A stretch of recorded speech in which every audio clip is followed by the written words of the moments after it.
Boris Johnson is to face a leadership challenge, and Nicola Sturgeon wastes £500,000 of taxpayers' money.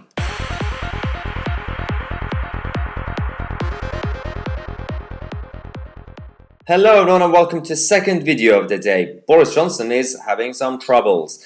The same group of Tory MPs who managed to get rid of Theresa May as party leader and Prime Minister a year ago, just over a year ago, actually it's going to be a couple of years now, they are now warning the Prime Minister, Boris Johnson, if he doesn't change his policy on lockdown and going forward, they'll be getting rid of him as well. Harry Cole, one of the best journalists in Westminster, has been reporting today that Steve Baker, the chief rebel, part of this new research group against the lockdown, have been speaking to his colleagues, other Tory MPs, and the whole issue is that Sage and Downing Street in general, with Chris Whitty and Patrick Vallance, they've come out recently to say that the lockdown policy as a concept might have to be replicated every winter.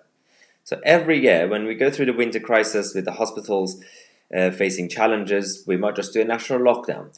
And even the current lockdown might be, they say we might have to extend it, even though all the jabs are actually happening, the target is being met hopefully by mid-February. Things aren't good enough for these Tory MPs. So, as we said, this recovery group that's been created against these measures, Steve Baker has said that people are telling me that they are losing faith in our Conservative Party leadership. He's also urged other MPs to directly talk to Mark Spencer, who is the chief whip of the Conservative government, so that Boris Johnson and Downing Street are completely aware that they're not joking about this threat. Now, Baker himself has said directly to his colleagues that, I'm sorry to have to say this again, but as bluntly as this, it is imperative that you equipped the chief whip today with your opinion, and that the debate will become about the PM's leadership. If the government does not set out a clear plan for when our full freedoms will be restored. The whole idea is for them to push for the exit strategy to be announced very soon. So we, as individuals, but also businesses and just ordinary people out there, know what the plan is. Because we know that they have a target for mid-February with the jabs, with Pfizer and Oxford. And why can't the government now tell us? Because, before all of this was announced, they could have said, well, we don't exactly know what's going on with the whole situation. We have to wait for Pfizer, Oxford, and all the others. But now that they've arrived, now that there is some sort of route, they want to basically push the government to explain. Are we going to be extending the lockdown? Are we going to be in lockdown 4? Or are we going to come out? Are we going to have an annual lockdown just every time something happens or not? So this is actually getting quite concerning for the cabinet as well, saying that, as I said, Steve Baker said, the Conservative leadership is now being undermined. If we continue forward with a strategy that hammers freedom, hammers the private sector, hammers small business owners, and hammers the poor, inevitably the Prime Minister's leadership will be on the table. We strongly do not want that after all we have been through as a country, but seems like it might be necessary. He's also mentioned that certain government scientists have said that the current lockdown could last until late spring. There's no reason to think that there will be any real resistance in the cabinet to the argument for greater and longer and more draconian restrictions on the public. Obviously, as he says, it could be a disaster. Nothing seems more certain to break the public than actually giving them hope before taking it away. So Harry Cole mentions at the end that Downing Street have now been approached for comments. They haven't said anything yet. I'm guessing, obviously, it's now kind of late, but either later tonight or tomorrow morning, they will have to have some sort of emergency meeting to calm down the rebels down. This is not really looking good, considering the Tory party already went through something like this, as I said, about a couple of years ago with Theresa May, a year and a half ago. And turbulence is not going to help the government in general or the party itself. But if it comes to it, they are going to withdraw their support. And Boris Johnson himself has been coming out recently a lot to say that, just to clarify, I don't want these measures either. I'm still pro-freedom, I'm a libertarian, but they want action, not words. So this is going to be the new wave, and on this channel we'll keep you guys posted every day on this issue, and every week when we have more news on it. But on the other hand, we have the situation where Other governments aren't doing well either. The SNP in Scotland and Nicola Sturgeon are having issues with Alex Salmond, the former leader. The inquiry is still happening. He's been doing a lot of dodgy things, and we just discovered that, firstly, they've wasted £500,000 on this. Now the taxpayer are paying just over £55,000 to then prepare the civil servants for as witnesses for the inquiry. This is getting completely out of control now, and the SNP are not really being held to account. And I mean, this is the article in the Telegraph. There are articles in the Times about this as well.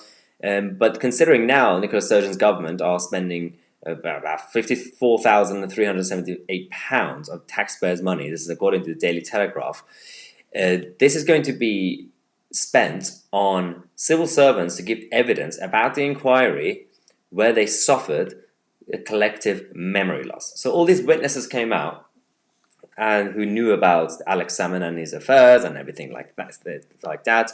They suddenly forgot everything. When they were approached, when they were giving evidence, somehow none of them knew anything. They were like, oh, actually, I don't remember what I had for lunch. And now they're wasting more money to then prepare them again so that they remember the stories that they were involved in.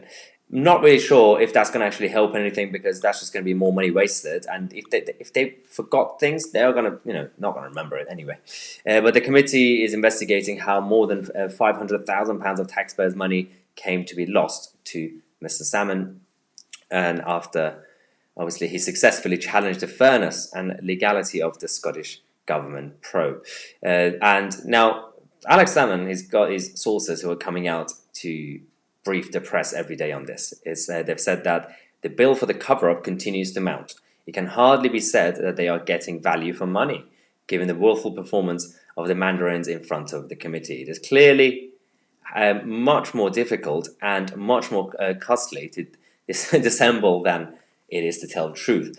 Both sides are causing chaos. The government side, the Alex Salmond side, and the justice system is showing its weakness at this point. We don't really know if this inquiry is going to get anywhere. If it's going to have these counter inquiries going back and forth. Other members of the Scottish Parliament are coming out to completely lash out. And one of the Lib Dem members says that to learn that the government has spent more than £50,000 of taxpayers' money just prepping up civil servants to come before our committee, with their performance has been patchy at best, considering the collective memory loss. And that's one issue. Also, Fraser, one of the Tory members, has said, who was also part of the committee, to question the Scottish government's tactics, saying that the SNP government might want to consider asking for a refund of their £54,000, considering how many top civil servants have had to correct their evidence to the inquiry. Why is this happening? We don't exactly know. This is the same Scottish government who just discovered, thanks to the Express, they've had some leaked emails and letters. They've been begging the European Union and Ursula von der Leyen for her to help Scotland to rejoin the European Union somehow. I mean, considering Scotland is still in the UK, I'm not really sure. We've been talking about this a lot, where Sturgeon and her team are begging von der Leyen and the European Commission to do this. Now we have the emails. Apparently, 25 letters and emails have been exchanged and sent to Brussels from the SNP offices to do this, to make the case for Scotland to rejoin the European Union. This is again thanks to the obviously Express and freedom of information laws. Obviously, you can ask for these sort of things to come out. Now, the European Commission, the head of the European Commission, has said that, as you are aware, the European Commission will only negotiate with the government of the United Kingdom. I understand that you are in contact with Michel Barnier. He will be happy to meet you again. But obviously, von der Leyen has said, we can't talk to you. It doesn't work like this. You have your own small fake government in Scotland, but it's not a real government. The government of the United Kingdom is based in Westminster, and the Prime Minister is Boris Johnson. So von der Leyen, just has rejected these calls and offers. But it seems like Nicola Sturgeon and her team don't really care. They're just going to keep pushing and pushing because that's their agenda. That's the latest that we have for you guys. Just a quick thing. Yesterday, I didn't actually release a video. A lot of you guys were quite concerned because obviously we are going through the phase of censorship. So some people thought maybe YouTube is taking him down. Unfortunately, for them, that hasn't happened. But no, I mean, so there are days that obviously I have to take care of things. And as you know, with the recent health scare that I had, that you guys are aware, there might be every now and then some days that there won't be a video, unfortunately. I'm sorry. You can follow me on Twitter if you're still on Twitter, if you're not being blocked. But we are here. We'll be continuing to give you updates on all the important issues from Brussels to Beijing, London to Holyrood, and other places as well. So make sure to subscribe to the channel. And if you're not a member, become a member of the channel. You get a lot of perks and benefits. Members Q&A, weekly video calls on Wednesdays with the members. We had one yesterday, and also the podcasts that come out on Sundays. And you do get discounts for our merch. We do have the January sale right now. Use the code Brexit10. That's the discount code. You have until the end of January. Get your I Believe in Britain merchandise. As I said, don't forget to subscribe to the channel. Thanks again for watching. I'm Tousi, and I'll see you guys in the next video.